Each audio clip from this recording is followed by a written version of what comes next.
ఎంత విచిత్రం అంటే అసెంబ్లీకి TV9 రాకూడదంట, NTV రాకూడదంట, 10TV రాకూడదంట, సాక్షి రాకూడదంట. వీళ్ళకి భజన చేసే భజన పచ్చ ఛానల్లో మాత్రమే అసెంబ్లీకి రావాలి అనుకుంటున్నారు. అంటే వీళ్ళ మీడియాలో వీళ్ళు వండి వార్చిన అబద్ధాలనే అందరూ చెప్పాలి, లేదంటే రానివ్వము అని వీళ్ళ రెడ్ బుక్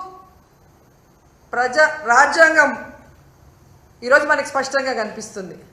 అంటే వీళ్ళు చేసే అవినీతి ప్రజల దృష్టికే పోకూడదు అని ఛానళ్ళని కూడా బ్యాన్ చేసే విధంగా ఈ రెడ్ బుక్ రాజ్యాంగంలో చూస్తుంటే అసలు ఈ రాష్ట్రంలో వీళ్ళని చేసే తప్పుల్ని ఎవరు కూడా ఎత్తి చూపించకూడదు, చూపించే వాళ్ళు ఎవరిని కూడా మేము సహించమనేది స్పష్టంగా అర్థమవుతుంది. ప్రతిపక్ష హోదా జగనన్నకి ఇవ్వరు, PAC చైర్మన్ ప్రతిపక్ష ఎమ్మెల్యేకి ఇవ్వరు, వీళ్ళు చేసే తప్పుల్ని ఎత్తి చూపించే ఛానళ్ళని అసెంబ్లీలోకి రానివ్వరు, గవర్నర్ గారితో కూడా అబద్ధాలు చెప్పిస్తారు.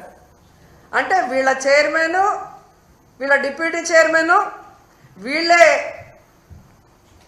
సీఎం, వీళ్ళే డిప్యూటీ సీఎం, అంతా వీళ్ళ భజన బ్యాచ్ పచ్చ ఛానల్. అంటే ఏ విధంగా ఈ రాష్ట్రంలో ప్రజల్ని ఎన్నికల ముందు మభ్యపెట్టారో అది కంటిన్యూ చేస్తూ ఆ ప్రజల్ని అలా మోసం చేసుకుంటూనే ముందుకు వెళ్ళడానికి వీళ్ళ ప్రణాళికలు ఇక్కడ స్పష్టంగా అర్థమవుతున్నాయి.